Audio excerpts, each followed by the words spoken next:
Hey everybody, Chad Nobody Else's Auto. We are back here at the Auburn Cord Duesenberg factory. If you did not see the video on the 7-figure barn find, be sure to check that out, see where this thing came from. The 1931 Duesenberg Model J, Murphy-bodied, disappearing top. Yes. Absolutely, I mean, I don't even know if amazing is the word for this car. It's that special. Yeah. And in this video, Doug's going to point out some of those things. I mean, other than like everything on a Duesenberg that's special, some of the things that really stand out about a Duesenberg. Right. Well, this car, I mean, Duesenberg speaks for itself. You can see this is still the dirt on it from 1967 on. It's never been washed. It was a heated garage, but it was just really squeezed in, packed in, and just packed away. Well, when we got it, this is exactly what it looked like when we pulled it out. We had to hook our truck onto the front of it and pull it out with the front of my truck guiding it out into the yard and into the street, and then into the trailer and back here to Oklahoma.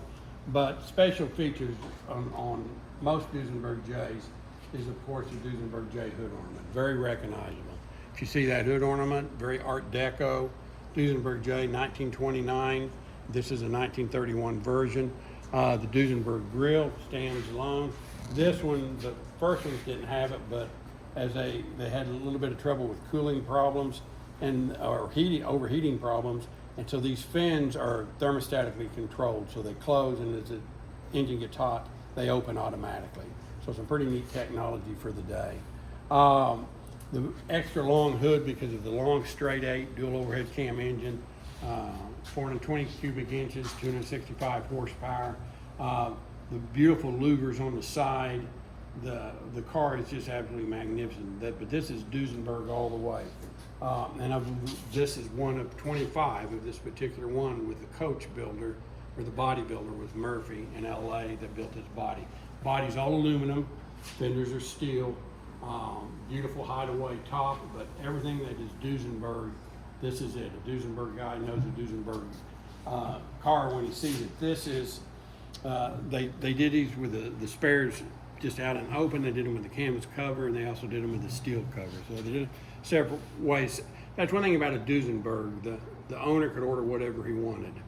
And the value of these cars now is tied to what the customer ordered. So if a customer ordered a certain thing, it needs to be the way it was then. If they added it to it, it's later on, it kind of detracts from it. So this car may probably have a few things that will change back to original.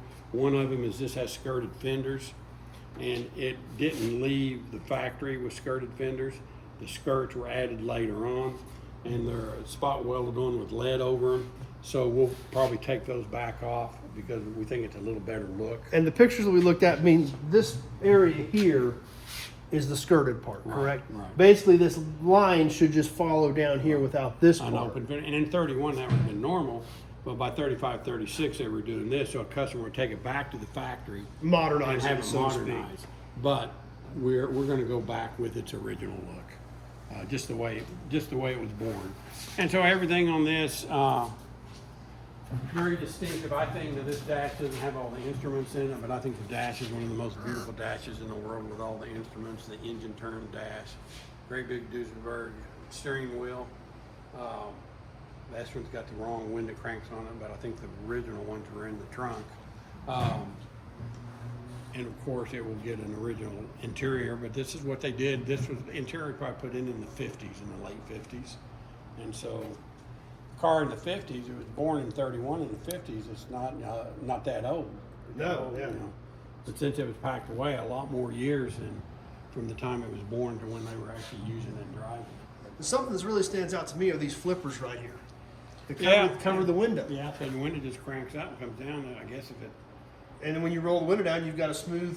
Yeah. That's all. It's just flush across there. Yeah. But that was the luxury of the era. Yeah. And yeah, it's amazing what they did in the detail, all the trouble they went to build these cars. But yeah, just in every detail, it does not have the correct Duesenberg taillights, which we've got to find, and we will. I think we know where we're going to get them. But the taillights, the cars, I think originally came out with just a single taillight. If they went to Europe, they had dual taillights. And this probably had a single taillight, and the gentleman that owned this in the 50s probably said, hey, these look perfect, I'm going to put these on it. but those are not Duesenberg. We will And change. here's the rear bumper for it, correct? Yeah, it's the rear bumper, the headlights, and the horns. And these headlights are just massive. Yeah. Hey, I mean, you can't even, your hand doesn't even come close to covering that headlight, just to put it into perspective. that's a big car. I mean, it is a big car. Everything from like the rumble seat, the steps into the rumble seat, pretty cool. So Oh yeah, those are you amazing. got a way to climb up into the car. Had dual batteries in it, and there were 6-volt systems back then, and they're in the rockers on the side. So there's one on the left, one on the right. A few things not correct. It's got the correct mirror, and but most of it is just very original, and what's not, we think we've got the parts to put it back completely original. So really, that's kind of just an overview of the beautiful design and body, and then what really thrills people more than anything else is when you open the hood. And then if you've got a Duesenberg, you want to display it with the hood open. Even though this is unrestored, it's still impressive. Seeing a restored engine compartment is just absolutely magnificent. So that gives you a good overview, a good walk around of this thing. Be sure to check out the video of where you found it and got it back here. And be sure to check out the video on that engine compartment. The engine compartment is so special, I think it deserves its own video. Okay, we'll do it. So thanks for watching, everybody. Stay tuned. Be sure to check out those other videos on this absolutely, I mean, like I said, I don't know if amazing is the right word because it's even above amazing. 1931 Duesenberg Model J, Murphy bodied, disappearing top car. So stunning car. Thanks for watching, everybody. I hope you enjoyed it because I know I sure did. And we thank Doug for sharing. Stay tuned. You want to catch that video on the engine next.